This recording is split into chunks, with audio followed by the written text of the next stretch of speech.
Good morning student. कल हम जो है पाठ्यचर्या के बारे में हमने अध्ययन कर रहे थे।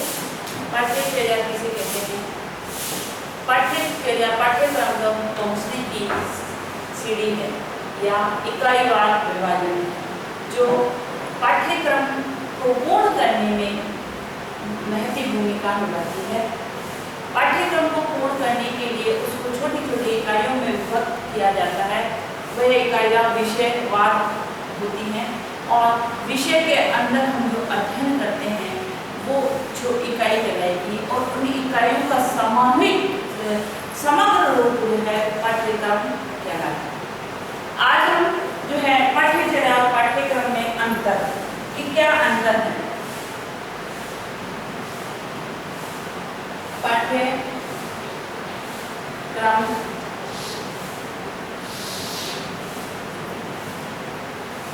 और पाठ्यचर्या में अंतर।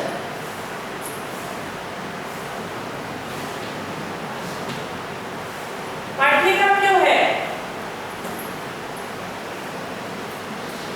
पाठ्यक्रम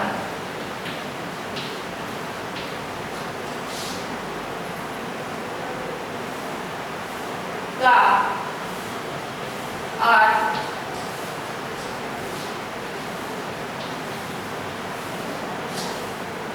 व्यापक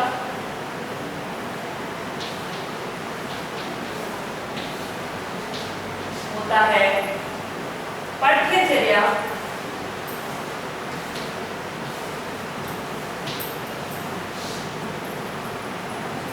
सीमित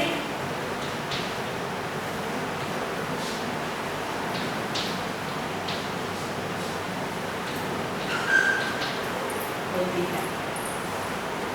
दूसरा है पाठ्यक्रम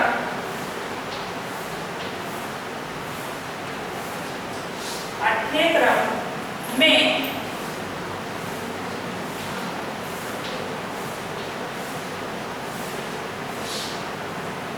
विद्यालय के समस्त शैक्षणिक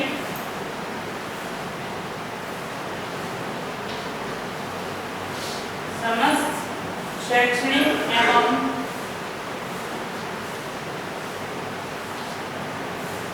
सह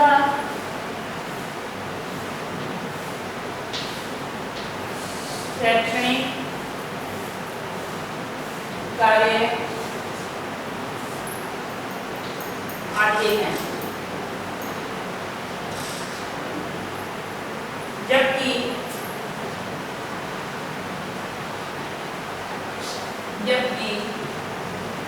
पाठ्यचर्या में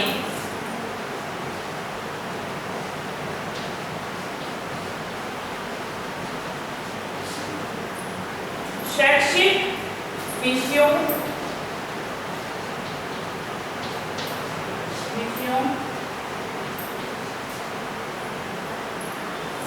की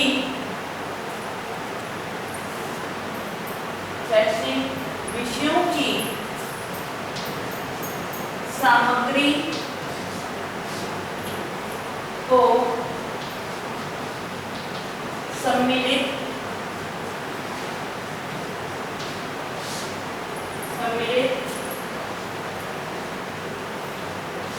किया जाता है। तीसरा है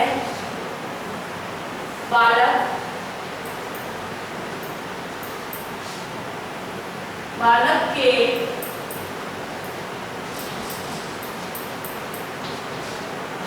संपूर्ण विकास से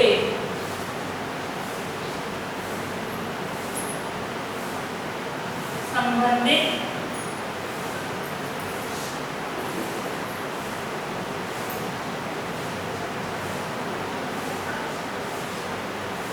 होता है और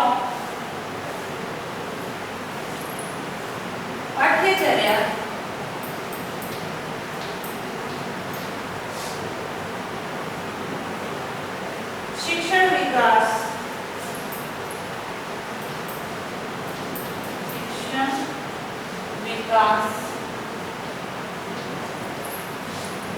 से संबंधित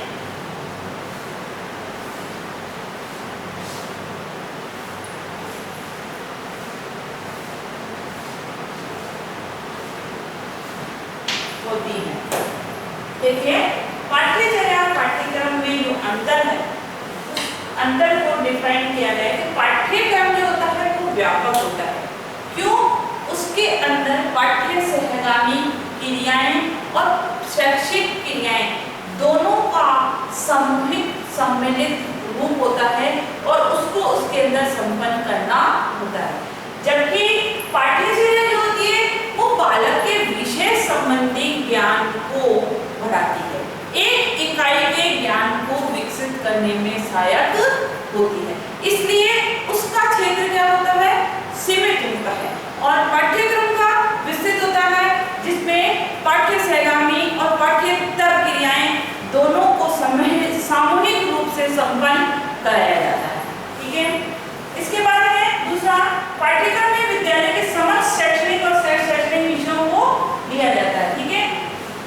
जो पाठ्य सहगामी और पाठ्येतर जो विषय हैं उन दोनों को सम्मिलित किया जाता है, जबकि पाठ्यचर्या में शैक्षणिक विषयों को ही पढ़ाया जाता है। जैसे हिंदी, इंग्लिश, गणित, ये जो हम पढ़ रहे हैं, ये जो है उसका समग्र रूप है पाठ्यक्रम का, जो विषयों में विभाजित किया है, इकाइयों में विभाजित किया गया है। इसके बाद है बालक के संपूर्ण विकास से जो है पाठ्यक्रम का संबंध होता है। पाठ्यक्रम के द्वारा बालक के संपूर्ण सर्वांगीण विकास को महत्व दिया जाता है, जबकि पाठ्यचर्या में किसी एक विषय के ज्ञान को विकसित किया जाता है। इसलिए ये दोनों इसमें अंतर जो है पाठ्यक्रम और पाठ्यचर्या में यही अंतर है। सामान्यतः हम इनको एक मान लेते हैं। अब है पाठ्यचर्या निर्माण के सिद्धांत, सोपान, स्टेप कि पाठ्यचर्या निर्माण करने के लिए कौन से स्टेप पहले, सबसे पहले क्या होता है। तो इन सोपानों को, पाठ्यचर्या निर्माण के सोपान जो है 3 बताए गए हैं। पहला है उद्देश्यों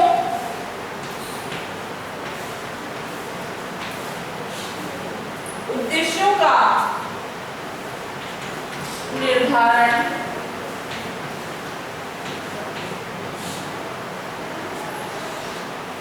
दूसरा है विषय सामग्री,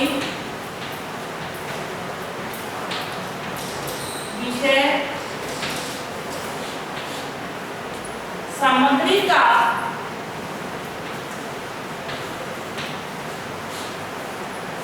चयन, तीसरा है सामग्री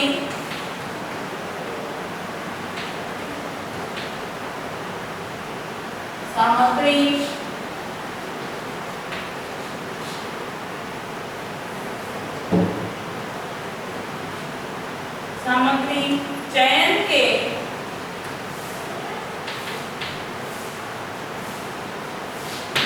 आधार। 3 बताए हैं, उद्देश्यों का निर्धारण, विषय सामग्री का चयन और सामग्री चयन के आधार। ये 3 प्रमुख सोपान है पाठ्यचर्या निर्माण के। उद्देश्यों के निर्धारण से तात्पर्य है किसी भी कार्य को जब हम करते हैं उससे पहले हम उसके उद्देश्यों को निर्धारित करते हैं। कि एक शिक्षक जब शिक्षण कार्य भी करता है तो वो उससे पहले हम उद्देश्य बनाते हैं कि मैं आज हमारे लिए आज पढ़ने के बाद में बालक के व्यवहार में ये परिवर्तन दिखाई देंगे, बालक इस विषय वस्तु के बारे में ये जानेगा, भविष्य में वो ये करेगा। तो उन्हीं उद्देश्यों का निर्धारण इसमें भी किया जाता है कि उद्देश्यों का निर्धारण विषय प्रकृति के अनुसार होता है। जो विषय है, हिंदी है तो उसकी प्रकृति के अनुसार उसका निर्धारण किया जाएगा। ठीक है। इसमें को उद्देश्यों का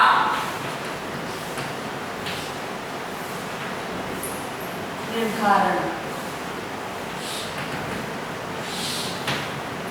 इसमें लिखा हुआ है कि उद्देश्यों का निर्धारण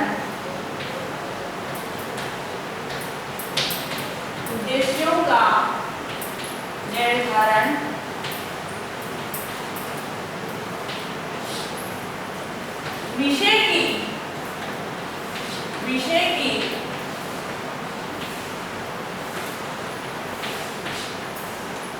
प्रकृति के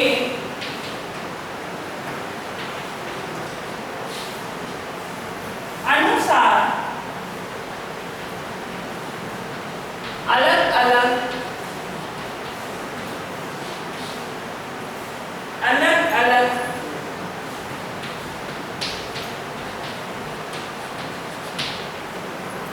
होते हैं, जो बालक की रुचि व स्तर के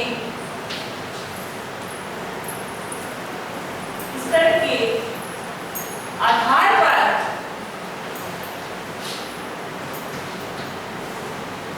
निर्धारित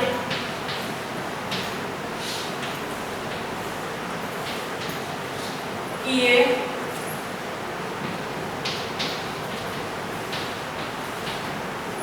जाते हैं। ठीक है, जो भी उद्देश्यों का निर्धारण किया जाता है उसमें पहली शर्त है कि विषय की प्रकृति क्या है। हर विषय की अपनी अलग प्रकृति होती है, अपनी अलग पहचान होती है। हर विषय को हम अलग अलग तरीके से पढ़ाते हैं। हिंदी में अलग पढ़ा रहे हैं, अंग्रेजी अलग पढ़ा रहे हैं, साइंस में पढ़ाने का तरीका अलग है, गणित में पढ़ाने का अलग है, सबके उद्देश्य भी अलग अलग होते हैं। और उद्देश्यों का निर्धारण कक्षा के स्तर के अनुसार बालक के मानसिक स्तर और रुचि को ध्यान में रखकर किया जाता है। जिस स्तर के कक्षा का हम उद्देश्यों का निर्धारण कर रहे हैं उस स्तर के बालक की रुचियों के और मना स्थिति के बारे में हमको जानकारी होनी चाहिए और उसी के आधार पर हमको उद्देश्यों का निर्धारण करना चाहिए। अब है विषय सामग्री का चयन। विषय में भी हम जब कोई विषय वस्तु प्रस्तुत कर रहे हैं उसमें अलग अलग सामग्रियों का प्रयोग किया जाता है। दूसरा है विषय सामग्री।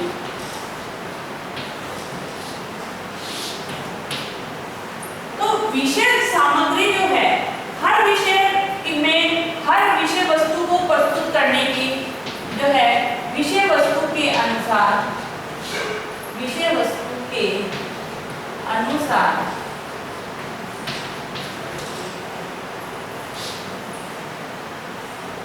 विषय सामग्री का चयन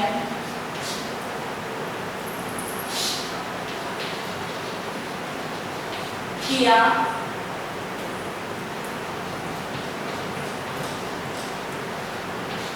जाता है। गद्य पद्य रचना पाठ, गद्य पद्य व्याकरण रचना पाठ सभी को अलग अलग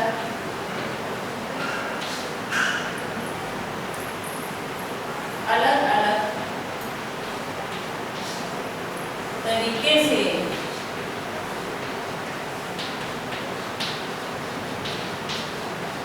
प्रस्तुत किया जाता है।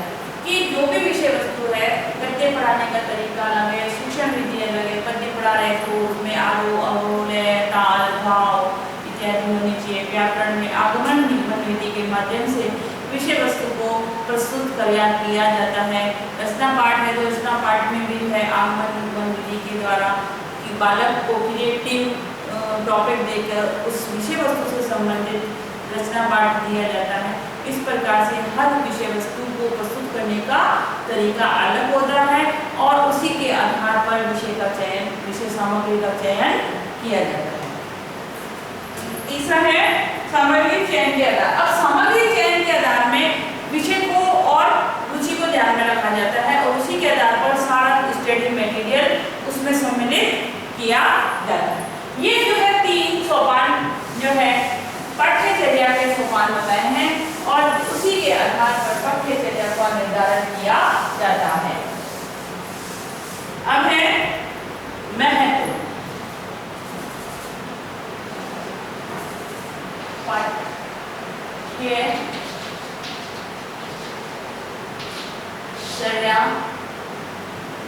का महत्व।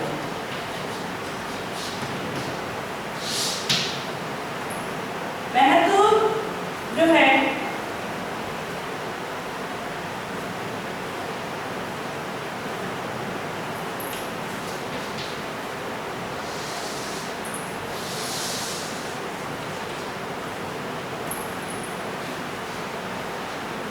पहला महत्व है बालक का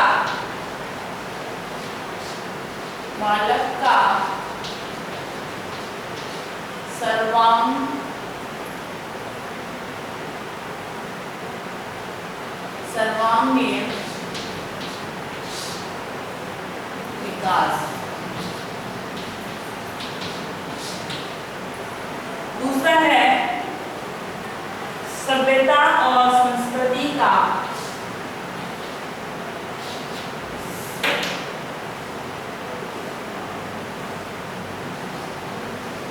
सभ्यता और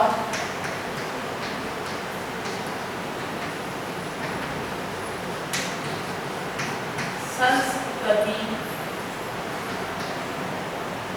के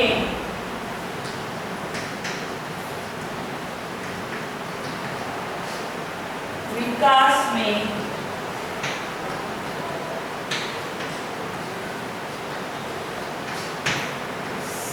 सहायक। तीसरा है नैतिक चरित्र में नैतिक चरित्र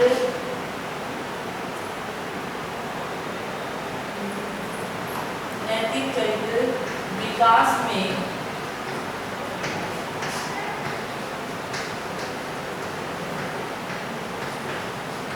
सहायक। और नेक्स्ट है भविष्य निर्माण।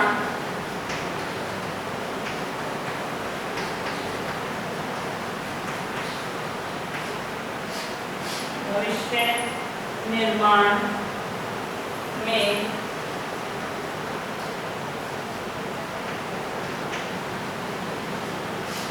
सहायक। और अगला है जनतंत्रीय भावना।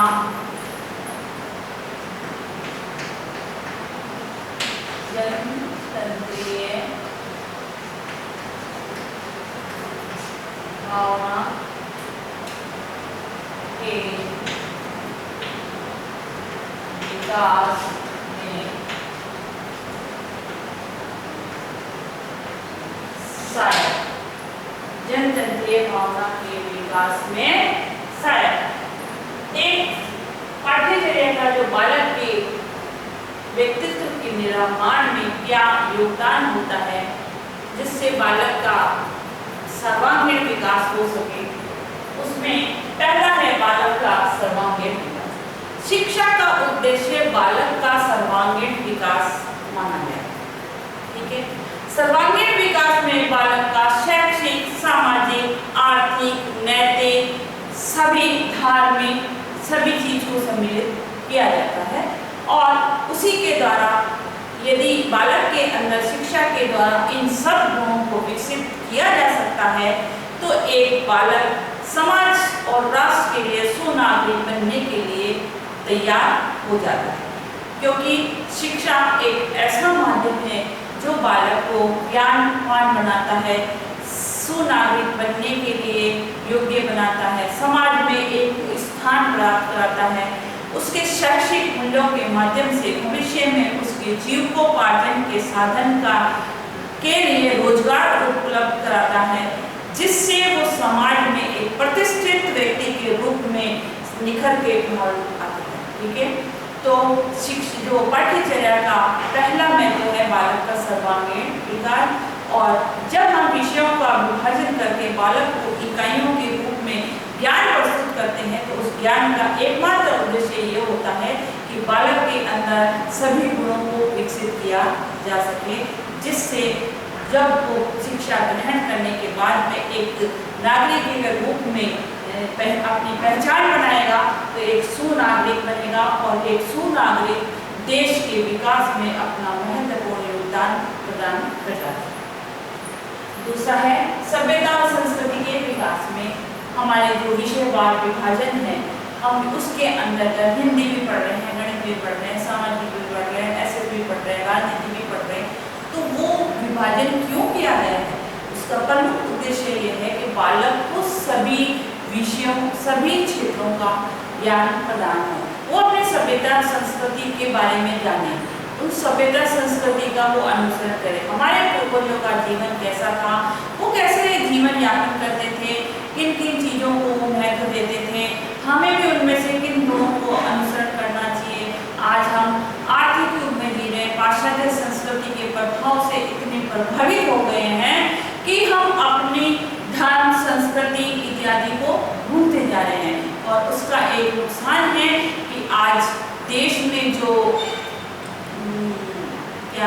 दुर्भावनाएं, गलत भावनाओं का जो विकास हो रहा है, और जो स्त्री और पुरुष के अंदर जो विभेद था, जो सम्मान था, जो सम्मान के दृष्टिकोण से देखने की भावना थी, वह भावना विलुप्त होती जा रही है और हम अपनी सभ्यता संस्कृति को भूलते जा रहे हैं और दूसरे की पाश्चात्य सभ्यता संस्कृति को अपना रहे हैं। तो पाश्चात्य सभ्यता संस्कृति अपनाना बुरी बात नहीं है, हमको किसी भी वस्तु के गुणों को ग्रहण करना है, अवगुणों को नहीं, परंतु हम अवगुणों को अधिक ग्रहण करते हैं।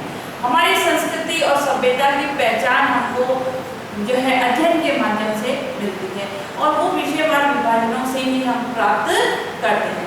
तो पाठ्यचर्या का जो दूसरा महत्व है, हमारी संस्कृति और सभ्यता को सुरक्षित रखना है, उस विषय वस्तु को अक्षुण्ण रखना है और आगामी पीढ़ियों को हमको उन गुणों को प्रदान करना है, क्योंकि हमारे पूर्वज जो थे, हमसे पूर्वज थे, उनकी सभ्यता संस्कृति को हम अनुसरण कर रहे हैं। अब आगे उस पीढ़ी को, आगे वाली पीढ़ी उसको निभाएगी या नहीं निभाएगी, इसका दायित्व हमारे विषयों के अंदर जो अध्ययन विषय सामग्री प्रस्तुत की जाती है उस पर निर्भर करता है। ठीक है, तीसरा है नैतिक चरित्र। नैतिक चरित्र आदमी का चरित्र जो है उसका सबसे बड़ा हथियार होता है। यदि चरित्र हमारा अच्छा है तो हम बड़ी से बड़ी विपदा को भी सरलता से जूझ जा सकते हैं। इसलिए अपने चरित्र को जो है अच्छा उज्जवल रखना, आदर्श के रूप में दूसरों के सामने प्रस्तुत करना। विपदाएं जीवन में आती है, आर्थ के पीछे हमको भागना और इतना भागना कि उसके कारण, उसके प्रभाव से हम अपने चरित्र तक को गिरा देते हैं। वर्तमान में हम आए दिन ये घटनाएं देखते हैं, ये प्रत्यक्ष और अप्रत्यक्ष रूप से उसका प्रभाव हमारे ऊपर भी पड़ता है, क्योंकि जब उन चीज को हम देख रहे हैं, रोज महसूस कर रहे हैं, तो उन चीजों का अनुकरण भी करने लग जाते हैं। ये हमारी मानव बुद्धि है कि कब हम किस सुविधा का उपयोग करने लगते हैं। तो शिक्षा एक ऐसा सशक्त माध्यम है जो व्यक्ति के चरित्र का निर्माण करने में बहुत महत्वपूर्ण भूमिका निभाती है और एक अच्छा चरित्र व्यक्ति के नैतिक गुणों को सुरक्षित रखता है, समाज में नैतिकता को बढ़ाता है और समाज के में आदर्श प्रस्तुत करने में सक्षम बनाता है। इसके बाद भविष्य निर्माण में सहायक। शिक्षा जो है बालक के भविष्य का निर्माण करती है, जिसके द्वारा वह आगे क्या बनेगा उसको अपनी रुचि के आधार पर उसका कोर्स का चयन करता है और भविष्य में उसके लिए कौन सा रोजगार उसको उपलब्ध होगा, ये शिक्षा के माध्यम से ही उसको प्राप्त होता है। डॉक्टर, इंजीनियर, लेक्चरर, IAS अधिकारी, RAS अधिकारी, बहुत जो क्षेत्र बने हुए हैं वो व्यक्ति अपनी रुचि के अनुसार उसका चयन करता है और उस चयन करके एक जीवोपार्जन के लिए आगे कौन सा रोजगार प्राप्त कर रहा है और जिससे उसका भविष्य का निर्माण हो सके, भविष्य सुरक्षित हो सके। नेक्स्ट है जनतंत्रीय भावना के विकास में सहायता। जनतंत्र जो होता है वो जनता के कल्याण के लिए होता है, जनता को सुरक्षित रखने के लिए होता है, जनता को जनता के अधिकारों से अवगत कराने के लिए होता है। तो जनतंत्रीय भावना, प्रजातंत्र की भावना प्रजा के कल्याण को लेकर बनाई जाती है और एक जो प्रजातंत्र जो है कि कोई किसी का शोषण नहीं करेगा, ये प्रजातंत्र है जो प्रजा के हित के लिए बनाया गया एक तंत्र है, प्रशासन है। तो शिक्षा हमें हमारे अधिकारों से अवगत कराती है। एक नागरिक के लिए कौन कौन से अधिकार हैं, समाज में स्थापित होने के लिए, समाज और देश में एक अपना योगदान देने के लिए, क्योंकि शोषण हर जगह होता है, हर उच्च वर्ग निम्न वर्ग का शोषण करता है। ये प्रथा जो है पूर्व से चली आ रही है। हम तालाब में भी देखते हैं, हम समुद्र में भी देखते हैं कि बड़ी मछली छोटी मछलियों को खा लेते हैं। तो ये क्रम प्रकृति में सभी जगह चल रहा है, जानवरों से लेकर मानव तक ये क्रम चल रहा है। तो शिक्षा के द्वारा व्यक्ति अपने अधिकारों के बारे में जानता है और उन अधिकारों का उपयोग करने की कोशिश करता है और एक शोषण मुक्त समाज की स्थापना में अपना महत्वपूर्ण योगदान देता है। तो शिक्षा जनतंत्र की भावना को बढ़ाने में भी बहुत सहायक होती है, जो हम विषय वस्तु के अंदर, विषयों के अंदर अध्ययन करके प्राप्त करते हैं। इस प्रकार से बालक के सर्वांगीण विकास में इसका महत्व है और भविष्य का निर्माण करती है, सभ्यता संस्कृति को सुरक्षित रखती है, नैतिक विकास को बढ़ाती है।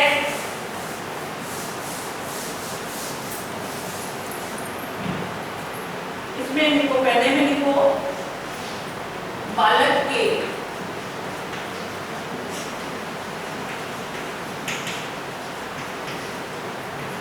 सर्वांगीण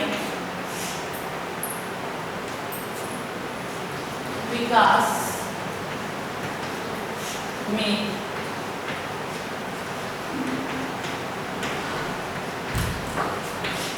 सहायक।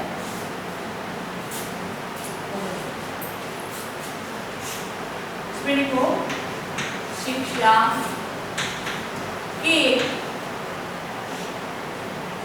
अंतर्गत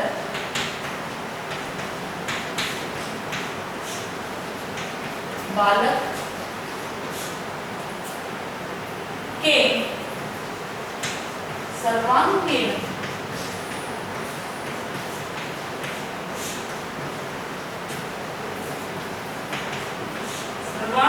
विकास में पाठ्यचर्या का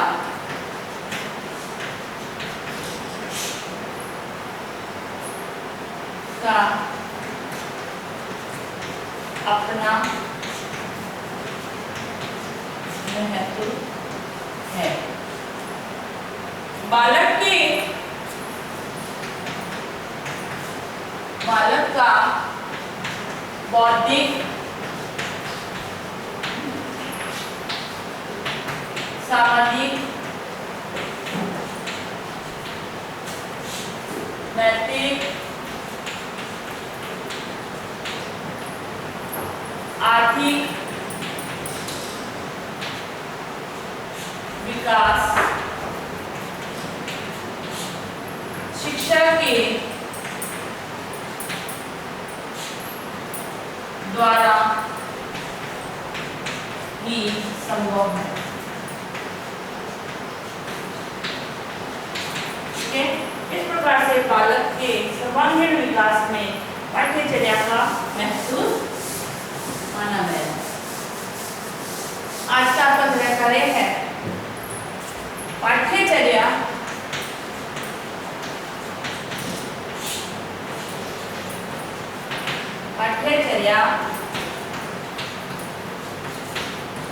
निर्माण के